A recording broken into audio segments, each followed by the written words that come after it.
Capoch now on match point. Can he close it out? Let's find out. All right. So, looking at this, I would say both players do want to go for the right pawn. Kind of feels a. Ooh. It actually feels very even, which is also weird. I'm not sure if Kawasan got changed because I feel like you only spawn on one side. No, this is one of the more. I was about to say this is one of the more rare spawns because usually you both spawn the same side or opposite side. It's not often you're down the center. Right, you're usually tilted. Okay, so I'm not crazy about that one. Yeah, but it does seem to me that maybe you go for the right one, but who knows? And if we look at the deep water, they are slightly more edge to the red player, which is Capoch, but not too much. I do think that, yeah, the fighting will be happening right there. Like, that's where you want to place the dock, like in front of those two deep water. And we do see a man-at-arm, so... Hello. On both sides. It's entered. It's plastic swords time. The funny thing is, if you don't know what the answer is, right? And they both don't know, by the way, that the other guy's going man-at-arms. Oh, well, Magic just won. He struck first. So the funny part is, if you don't know what the answer is regarding dock man-at-arm interaction, the best thing might be to just make man-at-arm, because that's the safe option, right? Yeah. And they both agree with that kind of logic. This is something I've never seen on a land map, but both English players are making men-at-arms to prevent the dock, but there is no dock. It's because you can't. Whoever does it first is basically going to forfeit it because you won't be able to tech up. Now it's just kind of a weird race, like who's going to blink first? Who's going to stop producing first? And I think the tough part about this is unless you kind of weave a scout close to your opponent's base, you have no choice but to just randomly keep clicking the men-at-arms button. Yeah, this is pretty funny. Another funny thing is they're about to run out of gold, so they need to get gold to make men-at-arms. Oh, look at that. Wildlife as well. Capoch. Come on, man. Oh my god, stop. Everything against him. What's this psycho doing? He's want to fight the deer as well? It looks like it. This is pretty funny, though. This is pretty funny. Dude. And I guarantee you, this is probably the first game like this that probably most, if not all of us have seen. Because this is why I think the random generation and the different civs is so cool. What do you do in this situation? And I genuinely don't know. And I don't think either of these guys know as well. Oh. Because do you just go castle? Do you keep making men-at-arms? Do you go for a dock? It's tough, right? Because, we mentioned in an earlier game between the Chinese and the HRE, like one of the best civs at protecting against die from heavily armored units is the Chinese. Another one that's high up there is the English because they fire so many arrows. So even if you build a crap ton of men-at-arms, you're not going to be diving your enemy's base with them. So at some point, you have to convert to naval, to fishing. Or what's the point of this? Yeah, and that's something they have to... Ooh, we got 5 versus 3. Oh, yeah. 5 versus 4, sorry. And the scout, by the way. Yep. Let's not forget, the scout does no damage, right? But it does scratches a little bit, right? Yeah, it tickles. And if it hits 1,000 times, it will, do about 40 damage. So that adds up, right? Hey, technically, if it hits 1,000 times, it'll do 1,000 damage. I just I hate to mislead the people, Beastyqt. We've got to get these numbers right. What if they miss? What if we don't have missed chances? Are you looking for a new mechanic? what if they hit the wrong target? You never know. Oh, okay. Because I was about to say, like, enough players hate stealth forest as it is. You really want to introduce miss chance? Yeah, I don't know. I saw that like maybe our arrows should miss, and I was like, yeah, maybe they shouldn't. I mean, look, if you look at the current meta and how it's, I'd say it's more melee dominant than range dominant. Like, The whole idea that archers should miss is kind of weird. Okay, both guys agree. We both go for the docks at the exact same time. Whoa. But we're still gonna make men-at-arms. Okay, a lot of them. Let's not joke around. A lot of them. Yep. We're still gonna make them, but I'm also gonna make a dock because I have too much wood right now, and I can't go for feudal. So let's just do that and continue, and then see where that takes it. Okay, but something to consider here is like Magic. So you mentioned that scout. There's something important to that scout having been in the fight. Because Capoch was gathering sheep, which means he's less reliant on going for a dock early compared to Magic, And Capoch knows this because the scout was with the main army. Ooh, one cool thing, Capoch had a villager on the left side, but then there's no dock there now, and he actually is docking the right side as well. Wow. I mean, well, he clearly thinks he can just get rid of this, and he'd be quite right now. He has the massive men-at-arms. Magic is still reacting. And the time's going to take to react. The torch damage is definitely adding up, forcing him to fight ahead of time. Yeah, and these units do have charge, so that's something that you can use to your advantage. And here we see the little micro battles in AOE4 with men-at-arms in Dark Age. It looks so pitiful, but it's very important here. In fact, they've swarmed one on the side. Looks like one of the men-at-arms from Capoch does go down, but heavy injuries on both sides, so don't feel like Magic is ahead, especially when his first one's going in. That's 2 hits from death. 1 down, 2 down, the most dramatic over-the-top deaths imaginable. Oh, did we catch this on film? Wait, look, that guy's he's still kicking. The moment they move away, they start yelling at them. Like, come back. See, that's the thing. Do you pull 5 villager in here? I feel like you do. It's not a lot of damage, but it is damage. And if you do win men-at-arm, you just kill the enemy dock. But without wheelbarrow. Do you not just get chased? But then your men-at-arms kill everything. That's true. I think it's like the problem is by the time you're in position, though, if you start pulling the villagers, by the time they arrive in this fight, like, you've already won or lost it, right? Maybe, but you know what would be funny though? If he pulls 5, and then Capoch pulls 10, and then they just end up, you know what I mean? They just end up with all the villagers and men-at-arms fighting. Because guys, this is all in for both. Yes. This is not a case of, oops, I lost men-at-arms, I guess I'll just go feudal. Whoever loses the men-at-arms, we might see game ended in Dark Age. Do you know what the best part about that fight would be? Whoever tries to build the outpost will be the one to lose because of that extra 15 seconds build time. Boom. Oof. Right there. And, yeah, they're still smashing and bashing each other. 10 versus 11 men-at-arms. Is this a... Oh my god, is this going to be Abbey of Memes? No. You live in a special world, Beastie, that I refuse to enter, as did these players. All right. I mean, I tried. You tried? It is what it is. Okay, hear me out. Here's my argument for Abbey of Memes. It should be a targeted ability that you can use somewhere on the map that will heal people not in combat for X seconds for X amount. Cooldown based. So like a French knight, but it's an ability. Yeah, like, you know, it's like a, you know, if we were like Age of Mythology, it'd be like some kind of like divine healing spot sort of thing. But you can't use it in battle. That way, it's not like you can't just literally be in the middle of a battle, getting your face munched off and heal the damage off sort of thing. I think that'd be OP as hell.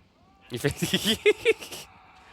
You rush castle, you make like 10 knights, you harass, and you hide them in the forest, and you just whoop, heal them up and go back in. Oh, yeah, but it's like, I mean, I haven't given like specific numbers. Let's say like you heal, I don't know, 30 health over 10 seconds, something like that.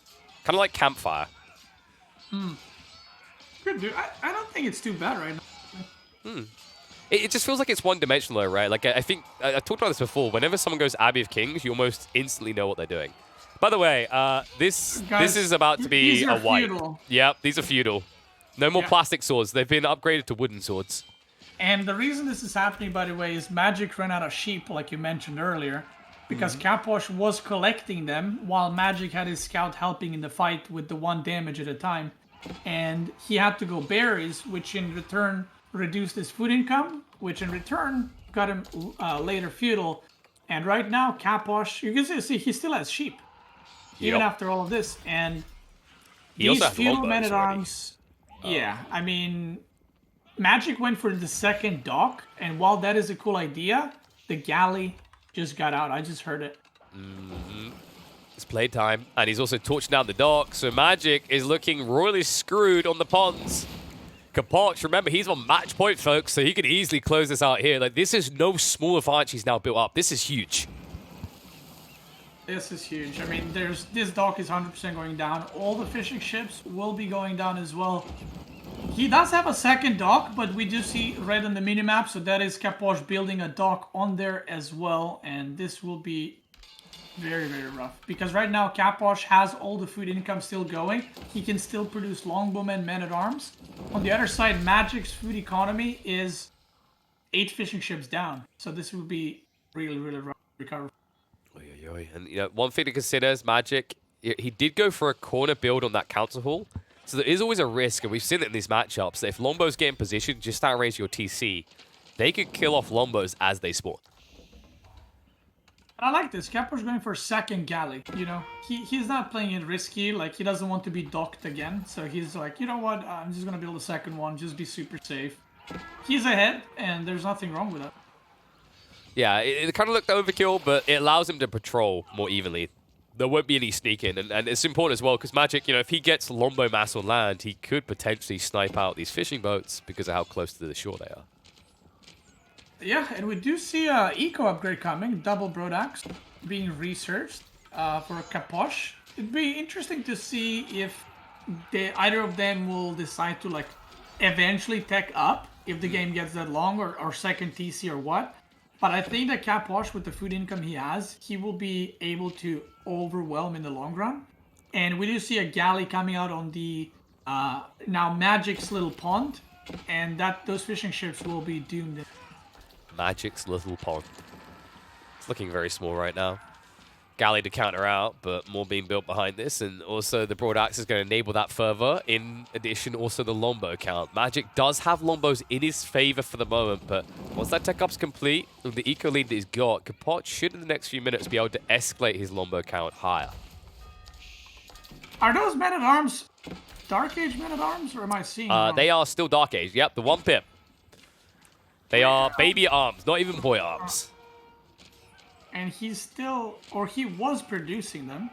It's so cheap as well. It's so cheap, yeah. It's like 50 resources? Seconds. I think it's 50 resources. Yeah, it's 50. It's 15 food, 35 gold, and it takes like 15 seconds to get. And Magic's definitely not lacking gold. In fact, he's kind of overdone it on the gold. He keeps reinvesting his food, and now he's past the 600 threshold he'd need for Castle Age. What is going on? Oh, that was a lot of village gold there. He's gonna try to transition to second TC, by the way. So he's given up on water, and he has given up on the men-at-arms. So what he's doing right now is fully producing longbows, and he's going to try basically survive. Not to win on the land, just survive, kite, and try to kind of delay and extend this game as long as possible to give himself the chance to come back. The problem is what Capoch is going to be getting in the meantime. 2 lakes worth of gathering of food means he can escalate, and as long as he doesn't overburden himself in the men-at-arms, the trades can still be favorable for him. You see Magic. Yeah, I mean, not only that, he can stop producing units completely, Capoch, and then just go castle. Exactly. What are you going to do with these Lombos? Run them across the map at the speed of an old man with a Zimmer frame? Arrive a little bit too late to stop anything and then die? It doesn't feel good for Magic. Yeah, I mean, even if you go across the map, like, you're not going to end the game. He can potentially snipe the fishing boats, but then there's galleys, so technically he can do it, but that's going to be a rough one as well. He has no upgrades, while Capoch is getting the upgrades, by the way. Those are going to be quite nice for him.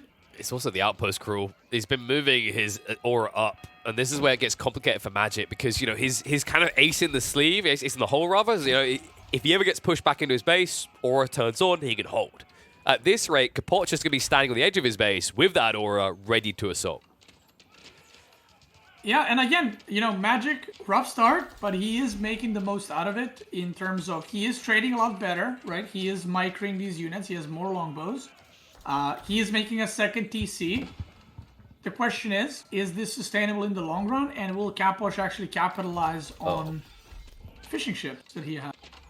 Oh, he has spotted the TC. Looks like it'll successfully go up. And Magic has not stopped gathering, so it's not just a 2 TC build, Beasty. We're going to get trip TCs here. Yeah, I mean, that might be a good option, right?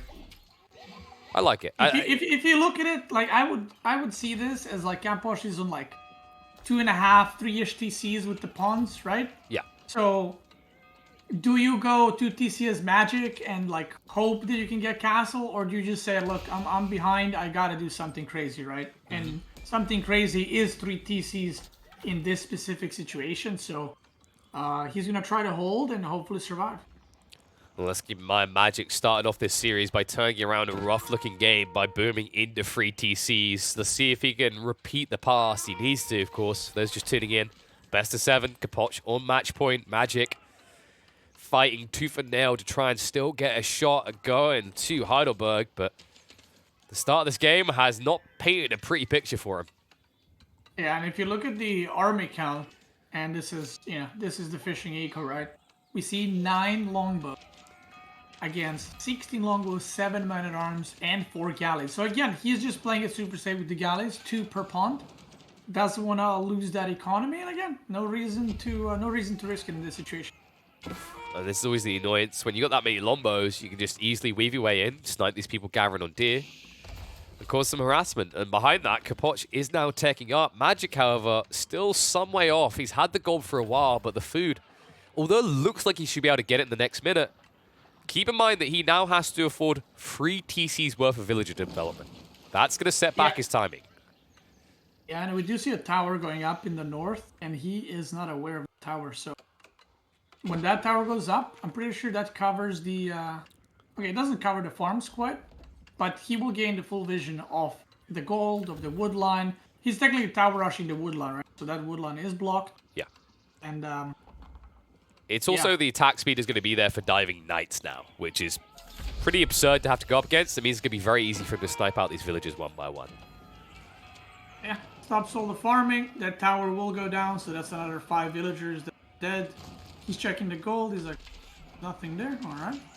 He's like, okay, seems you don't have any intent of going up the castle. Little does he know, Magic has been sitting on the gold required for Castle Age for a long time. Feels like one of those kids that kind of, he says, one day I'm going to own a mansion, and he sticks $5 into a savings account. He's like, one day, but not today. Magic, despite his best effort, cannot turn it around. Capoch is going to make it to Wololo. Very nice. Very nice gameplay. I think he played really well today. Definitely deserved. Definitely seemed...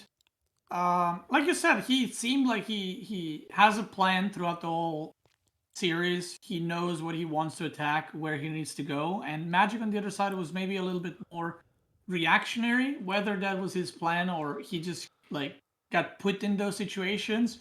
Obviously, I'm not really sure because I don't know, but either way, Capoch does take it 4-1, and we haven't seen Abbasid on either side in the end. No, Magic was saving that for Lippany if it came up. Didn't get around to it, though. Probably would have been the next map to come out here, but doesn't get to show off his strongest. Instead, despite the brilliant start to this series, it was always looking Capoch favored from there on out. He closes out 4-1. He'll be the first person from the September monthly to make it through to Heidelberg. Congratulations to Capoch for that.